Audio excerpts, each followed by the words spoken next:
আসসালামু আলাইকুম। নামাজ পড়ে বেরোলাম। আজকে টিপি বৃষ্টি, এই বৃষ্টির মধ্যে নামাজে গেছিলাম। আলহামদুলিল্লাহ, আল্লাহ তাআলার অশেষ রহমতে নামাজটা শেষ করলাম। নামাজ শেষ করে বেরোলাম। আসলে এখানে নামাজ আর বাংলাদেশের নামাজ একটু ডিফারেন্স আছে, পার্থক্য আছে। এটা একটু শেয়ার করি আপনাদের সাথে। তো এটা বলার আগে একটা হাদিস বলবো।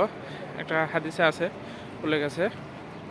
তো নবী করিম সাল্লাল্লাহু আলাইহি সাল্লাম যখন বাহিরে যাইতেন বা যুদ্ধে যেতেন বা বড় কোনো সফরে যেতেন, এবং তখন যদি আকাশ মেঘাচ্ছন্ন থাকতো, মেঘাচ্ছন্ন এবং মানে সূর্য দেখা যায় না, তখনকার সময় তো ঘড়ি ছিল না, ঘড়ি বা টাইম দেখার কোনো সময় ছিল না। তো তখন তারা বের হওয়ার আগে জহরের নামাজ পড়তেন এবং জহরের সাথে আসরের নামাজ একসাথে পড়তেন।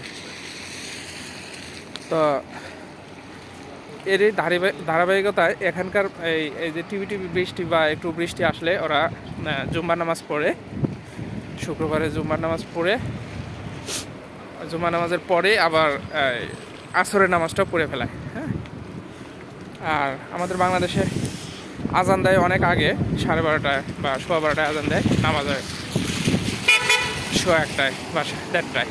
তো এখানে এরকম না, এখানে একটু ব্যতিক্রম আছে। যেমন সবাই যায় সেটা উপস্থিত হয়, হওয়ার পরে তারপরে আজান দেয় 1টার দিকে, 15 মিনিট তর্জমা হয়, তারপরে এই খুতবা হয়। খুতবা হওয়ার পরে আবার আজান হওয়ার পরে তারপরে সুন্নত পড়া হয়, তারপরে আর কি নামাজ শুরু হয়ে যায়। হ্যাঁ, এইভাবে নামাজ হয়। আর মাঝে মাঝে গায়েবী জানাজা হয়, নামাজ শেষ করে নামাজের পরে গায়েবী জানাজা করে এখানে। তো এই অবস্থা এখানকার নামাজের একটু ব্যতিক্রম আছে বাংলাদেশ এবং জর্ডানের মধ্যে বা আরব আমিরাতে যে কান্ট্রিগুলো, এগুলো নামাজে এই ধরনের পার্থক্য আছে।